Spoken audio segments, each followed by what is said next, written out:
to Biblical Psychology, the channel that combines psychological ideas with scripture to help you respond more effectively to the promises in the Bible with regards to mental health. And if this is your first time joining us, you'd be very welcome to watch some of our previous episodes where we look at other types of psychological presentations. So today we're going to take a look at a form of self-harming behavior called Anorexia Nervosa. And simply put, Anorexia Nervosa is having a dysfunctional relationship with food. But I'll go more into the detail of that later on. But I'd like to begin by sharing a portion of scripture taken from Ecclesiastes chapter 3 verse 14. And it highlights to us a healthy relationship that we ought to have with eating food. It states, "Also that every man should eat and drink and enjoy the good of all his labor. It is a gift from God." So the Bible is highlighting to us that enjoying food in appropriate moderation is a gift from God. And what is a gift? A gift is a reward. It's something that we take pleasure in. And it's something that we've been awarded for good behavior. And so we see that enjoying food is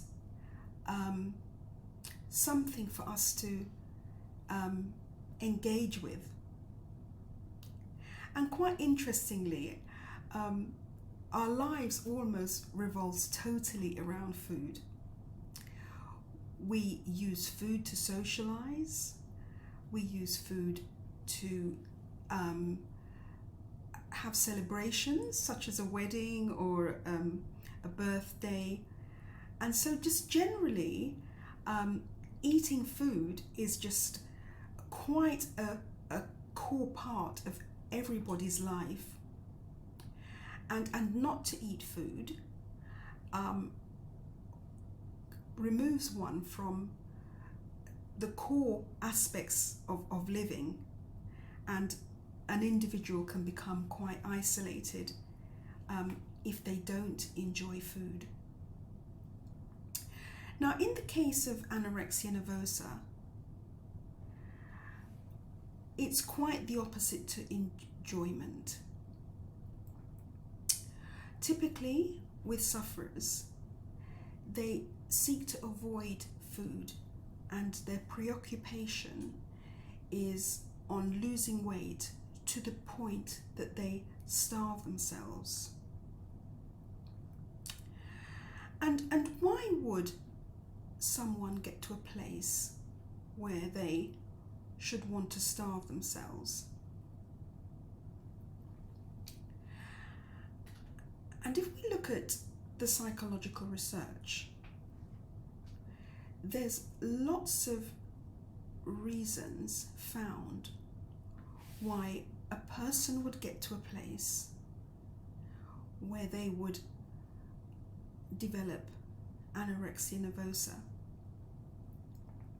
So some psychological reasons might include having a sense of perfectionism, and this could then make a person vulnerable to developing a thwarted self-image. It could be related to psychological trauma. It could be related to pressure from cultures which places a lot of emphasis on being thin. And it could have to do with images that individuals see in the media around the association of being thin with success. So there are lots of reasons why someone would develop this problem. Now, I've had the opportunity of working on an inpatient unit for individuals who have suffered with anorexia nervosa. And the impact of this disease upon them is quite chronic. So because of the starvation, the person becomes vulnerable to developing physical problems such as cardiovascular disease. It has an impact on their family relationships, because as we learned earlier, eating with others helps to facilitate relationships. And if an individual within a family doesn't eat, then it definitely has a negative impact on their relationship. And also, what's very characteristic of these individuals is that their whole life focuses on their wish to lose weight. And it becomes something that they're consumed by. And as a result, it has an effect on their ability to function. Because their whole life is taken up with trying to avoid eating food.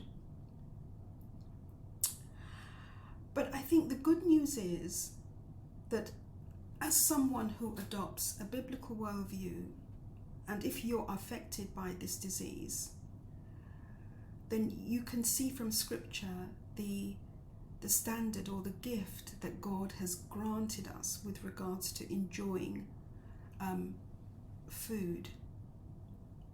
And the first step, or the turning point for any person to recover, is to recognize first that there is a difficulty.